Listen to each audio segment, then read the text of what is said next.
মায়ের ঋণ কোনোদিনও শোধ করা যায় না। খুব অল্প বয়সী এক গর্ভবতী মহিলার স্বামী মারা গেল।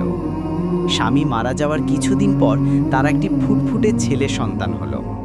মহিলা অনেক কষ্ট করে তার ছেলেকে লেখাপড়া করিয়ে বড় করে তুলল। ছেলের যখন বিয়ের বয়স হলো তখন ছেলেকে বিয়ে করালেন।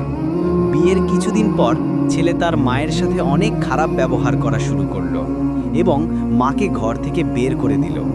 তার মা কোনো উপায় না পেয়ে এলাকার চেয়ারম্যানের কাছে বিচার দিল।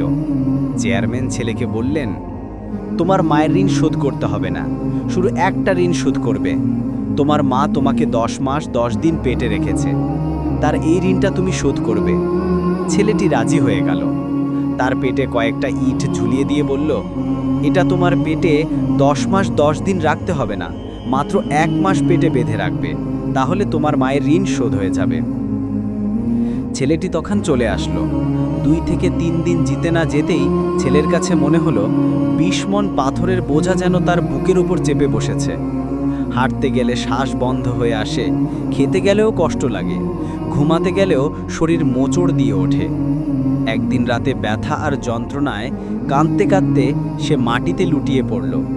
তখন হঠাৎ তার চোখে ভেসে উঠল ছোটবেলায় তার মা কেমন করে তাকে কোলে নিয়ে ঘুম পাড়াতেন, না খেয়ে তাকে মুখে তুলে খাওয়াতেন, বৃষ্টির রাতে নিজের শরীর দিয়ে তাকে ঢেকে রাখতেন।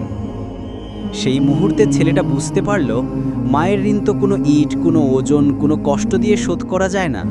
এটা এমন এক ঋণ যা জীবনের প্রতিটি শ্বাসে, প্রতিটি নিঃশ্বাসে বহন করতে হয়। ভোরবেলা সে কাঁদতে কাঁদতে মায়ের খোঁজে বেরিয়ে গেল। অনেক কষ্টে গ্রামের এক কোণে মাটির ঘরে ছেঁড়া শাড়ি পরে বসে থাকা মাকে খুঁজে পেল। মায়ের পায়ে পড়ে অঝরে কাঁদতে কাঁদতে বলল, মা, আমি অপরাধী, আমি বুঝেছি, তোমার ঋণ কোনোদিনও শোধ করা যায় না। মা তাকে বুকে টেনে নিয়ে শুধু বললেন, বাবা, আমি তো ঋণ চাই না, আমি শুধু চাই আমার সন্তান যেন মানুষ থাকে। সেদিন থেকে ছেলেটা মায়ের পা ছুঁয়ে নতুন করে জীবন শুরু করলো।